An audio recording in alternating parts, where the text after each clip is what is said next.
everyone! Welcome back to integralcalc.com.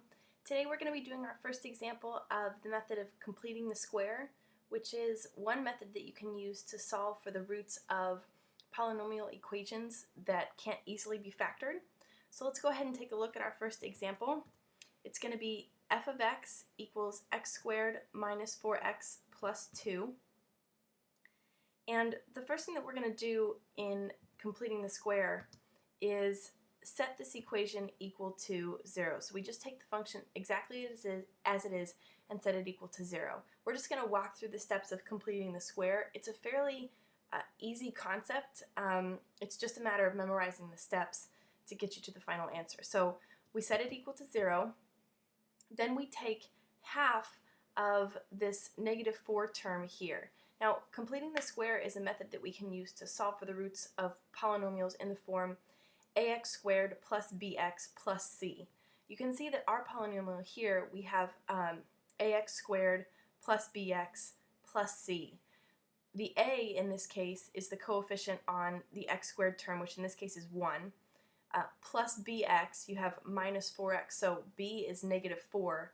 And then plus c, we have plus 2, so c is equal to 2. So our polynomial is in the form ax squared plus bx plus c, where a, b, and c represent constants on those variable terms. So we take half of b, the coefficient b on that x term, which in our case is -4. So we just divide it by 2, and the answer that we get is -2. And that's the second thing that you'll always do in completing the square. Our next step is to take our answer that we just got, this -2, and square it. So we take -2 squared and we get 4. Now 4 is the number that completes the square of our first two terms. So we're going to take that and we're going to add it into our original function and subtract it at the same time so that our original function remains essentially unchanged, but we can actually do something more with it. So you can see here we took the 4 from our previous answer and we added it into our original function right after the first two terms, x squared minus 4x. So we add in the 4, but then we also subtract it here so that we could take those two out and our original function would be unchanged. So we haven't changed the function, but we do make this more workable because now we can take the square of this first group of terms in parentheses here. Since we've gone through the steps of completing the square, this is now the square of the term x minus 2.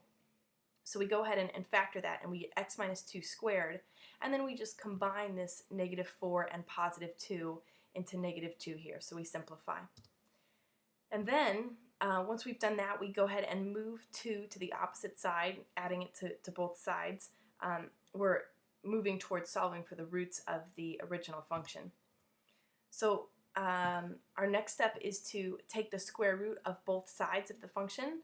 We're trying to get x on its own, so we take the square root so that we can remove this squared exponent here. So we take the square root of both sides, and then that leaves us with x minus 2 on one side and the square root of 2 on the other side. But what we need to remember is that we can get positive or negative square root of 2 on the right hand side. You could have the negative square root of 2, and if you would square that, you get a +2, or the positive square root of 2, which if you squared it would get 2. And so since we're looking for the square root of 2 here, we have to always remember to add that positive or negative there. Then finally, to solve for x, we add this 2 here to both sides, so we get x on its own on the left side, and our roots, we have 2 plus or minus the square root of 2, which, since we added that plus or minus sign, will break into 2 roots for us. So when we do that, we get 2 roots for this polynomial equation, the first being 2 plus the square root of 2, and the second being 2 minus the square root of 2. So those are the 2 roots of our function. That's our final answer. I hope that helped, and I will see you guys next time. Bye!